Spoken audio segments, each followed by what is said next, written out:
Barangkali yang paling tepat kalau kita bicara istri-istri teladan, yang paling utama adalah Siti Khadijah radhiyallahu anha.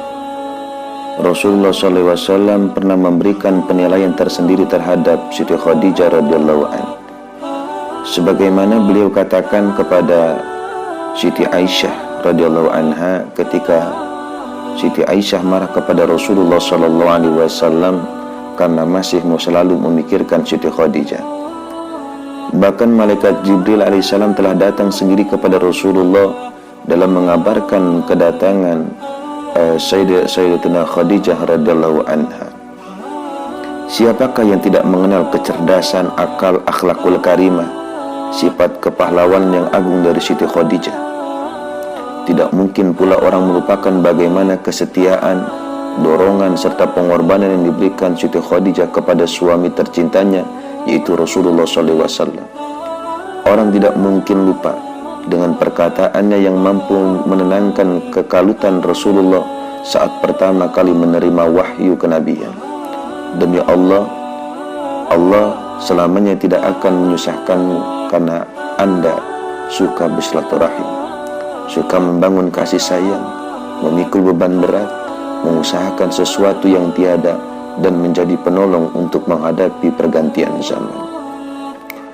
Rasulullah SAW telah memberitahukan kepada para sahabat tentang istri pencari kayu bakar yang termasuk ahli surga karena perlakuan kepada suaminya.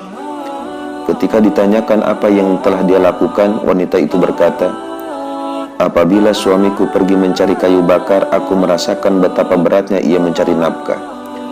Aku merasakan betapa ia harus haus di pegunungan. Untuk itulah setiap ia pulang, aku selalu menyediakan air dingin yang langsung bisa diminumnya. Begitu ia pulang, aku menyusun dan mengatur rumah serapi mungkin. Aku menyediakan makanan untuknya. Aku memakai pakaian terbaik yang aku miliki untuk menyambut kedatangannya. Saat masuk rumah, aku menciumnya penuh kerinduan. Aku serahkan jiwa ragaku untuknya. Aku menyiapkan jika ia ingin beristirahat, dan aku selalu berada di dekatnya. Sehingga setiap saat jika ia menginginkanku, aku ada di sampingnya." Sahih Bukhari dan Muslim dari Asma bin Abu Bakar yang berkata, "Zubair menikahiku tanpa membawa apapun. Di dunia ini ia tidak mempunyai apa-apa, tidak punya budak, tidak pula punya harta benda. Yang ada hanyalah seekor kuda dan unta yang dipergunakan untuk membawa air. Kuda itu aku beri makan dan minum, aku buatkan timba, aku mengolah sendiri tepung untuk roti, mengangkat batu sejauh 2 atau 3 farsah. Begitu beratnya sampai ayah mengirimkan pembantu untukku. Suatu hari aku bertemu dengan Rasulullah yang sedang bersama para sahabat. Saat itu aku sedang mengangkat batu. Rasulullah SAW berkata, untuk menghentikan unta beliau. Beliau membawaku bersamanya. Aku berasa malu sekali berjalan bersama laki-laki, apalagi mengingat Zubair yang amat cemburuan. Rasulullah SAW mengetahui hal ini. Ketika aku sampai, aku segera bercerita kepada Zubair yang dijawabnya, "Demi Allah, sikapmu mengangkat batu itu lebih penting bagiku daripada kamu naik kuda untuk bersama Rasulullah." Kemudian sejarah mencatat untuk kita seorang qadi yang terkenal jujur. Dialah Suraih, yang suatu ketika ditanya seorang sahabatnya As-Sab tentang kehidupan rumah tangganya. Dengan bangga Suraih menjawab, "Sejak 20 tahun yang lalu, saya tidak pernah melihat istriku berbuat sesuatu yang membuatku marah." "Mengapa bisa demikian?" tanya Asy-Sya'bi. "Mulai malam pertama yang aku lihat padanya hanyalah keindahan dan kecantikan belaka. Di malam pertama aku berniat dalam hati untuk menjalankan sholat 2 rakaat sebagai ungkapan rasa syukur kepada Allah Subhanahu wa Ta'ala. Ketika aku menoleh, ketika aku salam, kulihat istriku pun ikut menjalankan sholat di belakangku. Dia mengulurkan tangannya seraya berkata, 'Selamat datang wahai Abi Umayyah. Alhamdulillah, aku memuji dan memohon pertolongannya. Semoga sholawat dan salam tetap terlimpah kepada Nabi besar Muhammad SAW dan kepada keluarganya. Sungguh, aku adalah perempuan asing bagimu. Aku sama sekali tidak tahu akhlakmu. Terangkanlah kepadaku apa-apa yang engkau senangi dan yang tidak engkau senangi. Apa-apa yang engkau senangi aku akan penuhi, sedang yang tidak engkau senangi aku berusaha untuk menghindarinya. Aku yakin di antara kaummu pasti ada orang yang ingin mengawinkan wanitanya denganmu. Begitu pula di kaumku ada laki-laki yang sekupu denganku. Akan tetapi apa yang telah ditetapkan Allah harus dilaksanakan. Nah, kini aku telah menjadi milik Anda. Lakukanlah sesuai dengan yang diperintahkan Allah. Aku mengucapkan ini dengan mohon ampun kepada Allah atasku dan untukmu.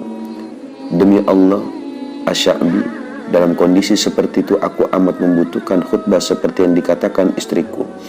Aku pun menjawab, Alhamdulillah, segala puji bagi Allah. Shalawat dan salam untuk Nabi Muhammad dan keluarganya. Engkau telah mengatakan sesuatu yang jika engkau teguh memegangnya, maka itulah bagianmu. Jika engkau hanya berpura-pura, maka akan menjadi hujah atasmu. Apa yang kamu lihat baik sebarkanlah, dan apa yang kau lihat jelek buanglah jauh-jauh. Apakah engkau senang mengunjungi keluargaku? Tanyanya. Aku ingin suami anak perempuanku tidak membosankanku, kata Syurai. Siapa saja tetangga yang kamu senangi yang dapat aku izinkan masuk rumah? Siapa pula yang kau benci agar aku tidak membiarkannya masuk ke rumahmu? Tanyanya lagi. Syurai pun menghabiskan malam itu bersama istrinya dengan penuh kebahagiaan. Aku hidup bersamanya selama 1 tahun yang tidak pernah melihat kecuali menyenangkan. Di awal tahun, saat Syurai pulang dari kerja, dia menemukan seorang wanita yang sedang bersama istrinya. Siapa dia? Tanya Syurai. Ibuku, jawab istrinya. Bagaimana istrimu ini menurutmu? Tanya mertua Syurai. Ia adalah istri yang paling baik, jawab Syurai. Wahai Syurai, wanita itu amat jelek dalam 2 keadaan, yaitu ketika ia melahirkan anak dan saat mendapatkan perlakuan tidak baik dari suaminya.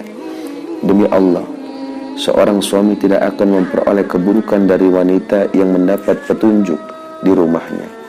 Didiklah ia sesuai dengan kehendakmu, kata mertua Syurai kala selanjutnya. Selama lebih 20 tahun mereka hidup berbahagia. Tidak satu pun celah yang dibuat istri Syurai. Seperti itulah seharusnya istri-istri muslimah, idaman keluarga bahagia yang selalu memberikan keindahan dalam mahligai